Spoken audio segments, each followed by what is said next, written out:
अस्सलाम वालेकुम। हमारा जो आज का टॉपिक है वो है पिट्यूटरी ग्लैंड और हाइपोथैलेमस।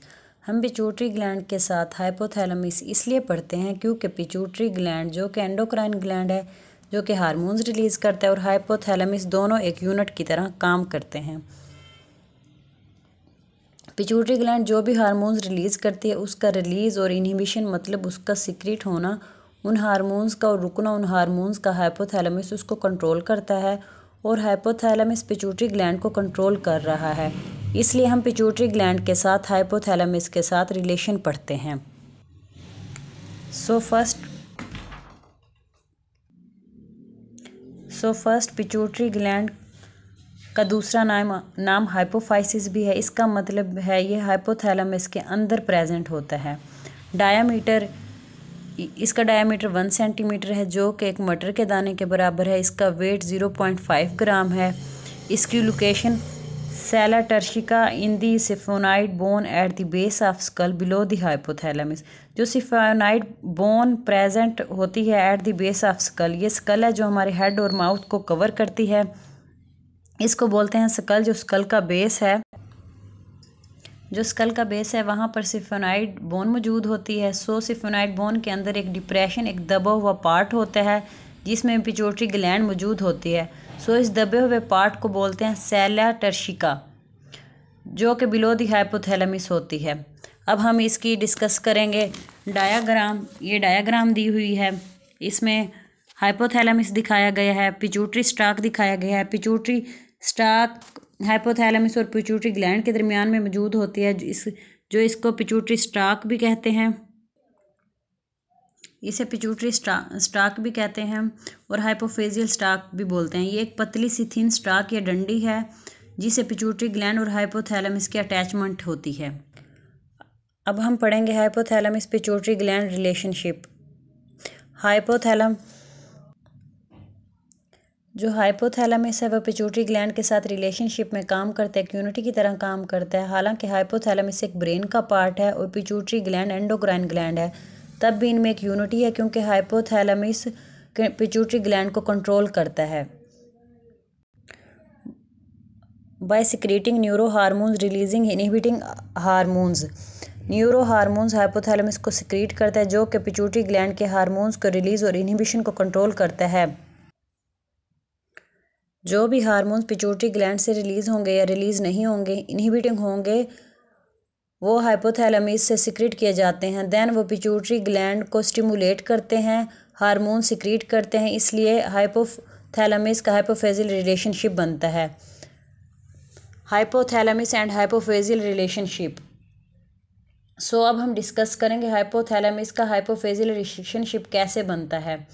नाउ पिट्यूटरी ग्लैंड और हाइपोथैलेमस का रिलेशनशिप कैसे बनता है, ये यूनिटी में रहते हैं। हाइपोथैलेमस और हाइपोफेजियल रिलेशनशिप बनता है। जो हाइपोथैलेमस है अगर वो रिलीजिंग हार्मोन सिक्रेट कर रहा है, वो हार्मोन रिलीजिंग का मतलब है कि हार्मोन्स को रिलीज़ करने के लिए पिट्यूटरी ग्लैंड को स्टिमुलेट कर रहा है। देन हार्मोन्स रिलीज़ हो जाते हैं। जब हार्मोन्स रिलीज़ हो जाते हैं तो ब्लड में उनका लेवल ज़्यादा हो गया।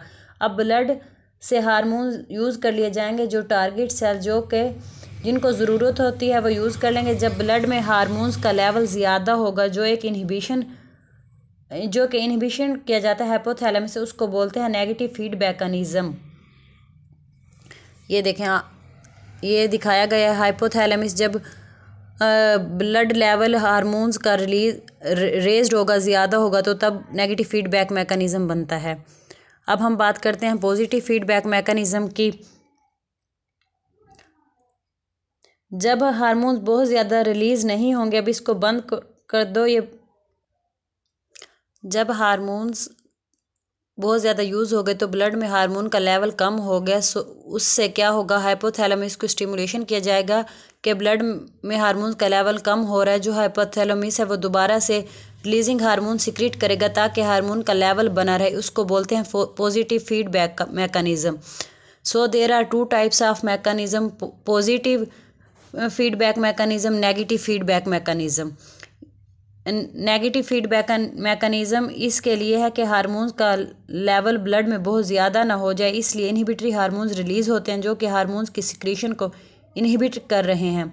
पॉजिटिव फीडबैक मैकेनिज्म इसलिए है कि हार्मोन्स का लेवल बहुत ज़्यादा कम ना हो, जब तक एक्शन या कंप्लीट ना हो जाए तब तक हार्मोन्स का लेवल बना रहे। हार्मोन्स रिलीज होते हैं और ब्लड में हार्मोन्स का लेवल कम हो जाता है। इसको बोलते हैं positive feedback mechanism.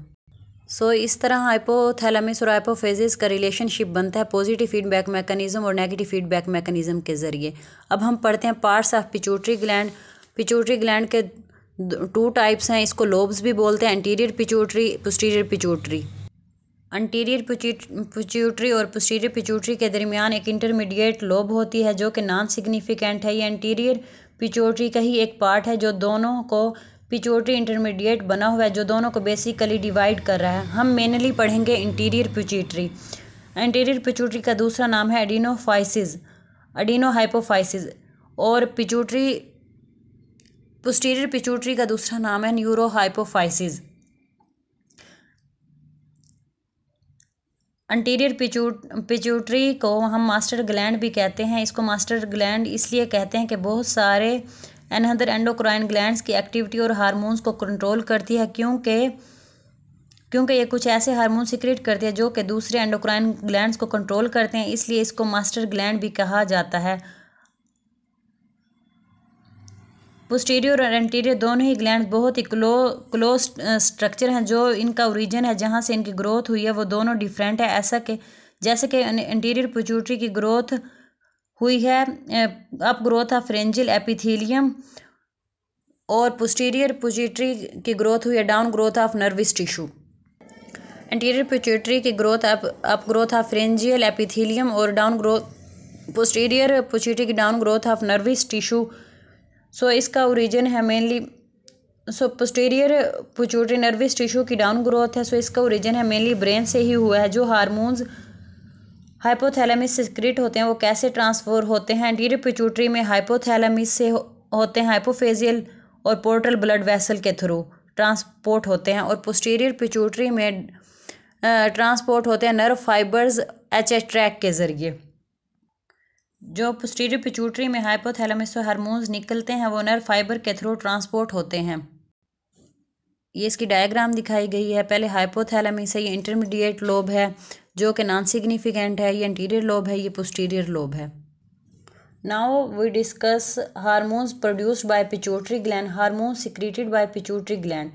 Anterior pituitary से 5 हार्मोन्स प्रोड्यूस होते हैं, पोस्टीरियर पिट्यूटरी से 2 हार्मोन्स प्रोड्यूस होते हैं। एंटीरियर पिट्यूटरी से जो हार्मोन्स रिलीज होते हैं growth hormones, thyroid stimulating hormone, adrenocorticotropic hormones, prolactin hormones, gonadotropins. और पोस्टीरियर पिट्यूटरी से जो हार्मोन्स रिलीज होते हैं ऑक्सीटोसिन और एंटी डायोरेटिक या अदर नेम इसका है वैसोप्रेसिन। जो ग्रोथ हार्मोन्स हैं ये हमारे सेल्स की ग्रोथ और डिवीजन में हेल्प करते हैं। नेक्स्ट थायराइड स्टिमुलेटिंग हार्मोन्स हैं, ये थायराइड की एक्टिविटी को कंट्रोल करते हैं।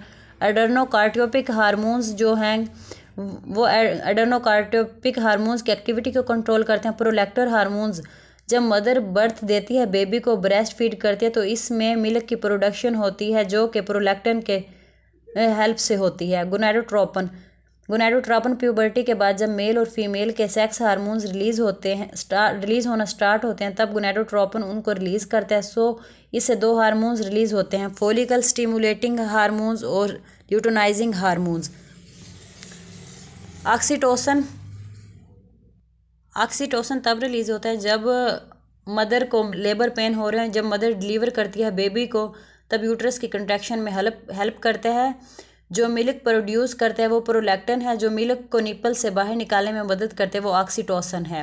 एंटी डायोरेटिक हार्मोन्स ATH और वैसोप्रेसिन, ये हार्मोन्स यूरिन की आउटपुट को कम करने में हेल्प करते हैं। अब हम बुक से पिट्यूटरी ग्लैंड की एक्सप्लेनेशन देखते हैं। ये पिट्यूटरी ग्लैंड की location, shape, size, physiological anatomy, hormones of interior lobe की एक्सप्लेनेशन दी गई है। ये इसकी डायग्राम दी गई है।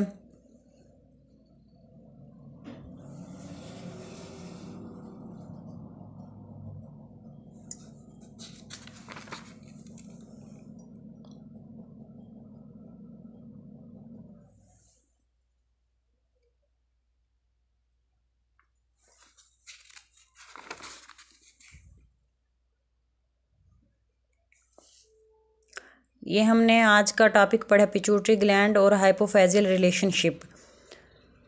Thanks for watching my video.